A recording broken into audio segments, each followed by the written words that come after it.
Hello, I'm speaking to you as a parent that is concerned with our children's choices for the future once they have graduated high school. Are you a high school graduate or a parent of a high school student?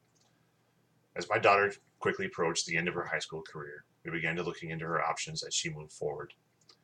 She had taken all the college prep courses, AP this and AP that, with the expectations to go to a college, because that is what her guidance counselor had pushed her towards.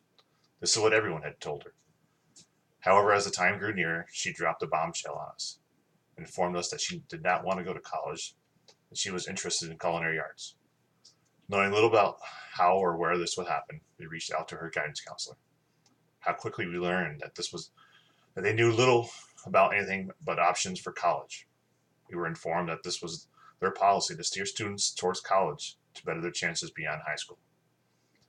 With this information, I actually took a look at her school's dynamics. Shop class had been replaced by computer programming. Home and careers had been replaced by life skills. The auto shop had been removed completely. Pretty much any class that would point a child towards another direction other than college had been replaced or removed. We found that to take these classes, a student would have to go to BOCES, which is a vocational technical school. But to do this, a student has to make a choice to not take AP classes, as the vocational school interferes with the class times. I began to research to see if this was the same in other schools. In a 2015 article by Forbes magazine, Nicholas Wyman says that this is an epidemic in our nation as a whole. Many trade-oriented classes have been removed from the curriculum and replaced by more college-based classes. This alone changes the emphasis on future occupations. Not all students want to spend the whole day at a vocational school, but still want to be exposed to what they would get from a shop class. Too many graduates are going out into the world without a clue of what is required of them or how to handle problems because they have never been shown. I began to look at the choices presented to students. If you wanted to go to a trade school, you were given a simple pamphlet, the short list of careers, and very few school choices. With this was information how future salaries for these options were lower than people with a bachelor's or a doctor's degree. I don't know the last time you took an automobile to get repaired. Labor costs alone are between $80 and $90 for an hour of labor. Not bad for not having a college degree. Better choices than college. An article in an online magazine tells us that nearly 40% of college students that aim for a four-year degree drop out. Many of these students go on to work menial jobs for little pay, still having to pay off loans that they have incurred.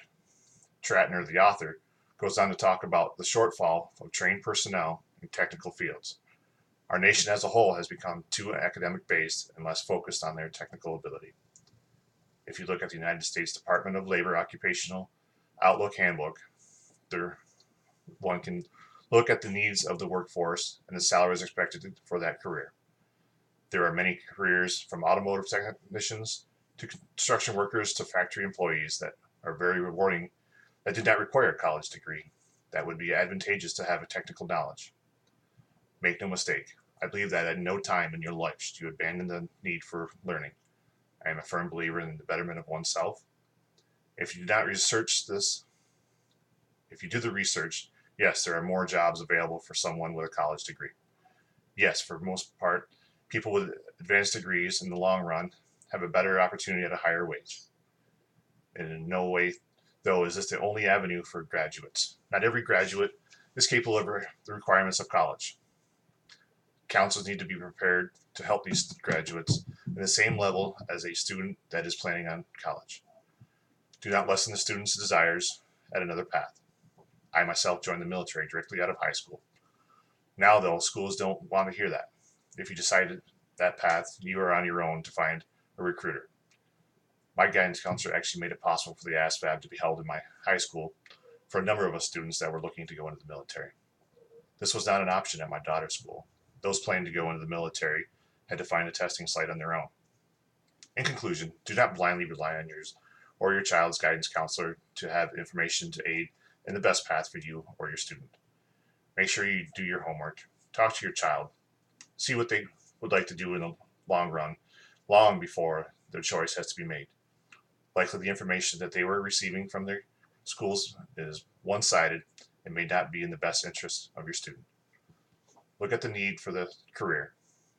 Choose what The reward may be do not let your guidance counselor decide the rest of your life.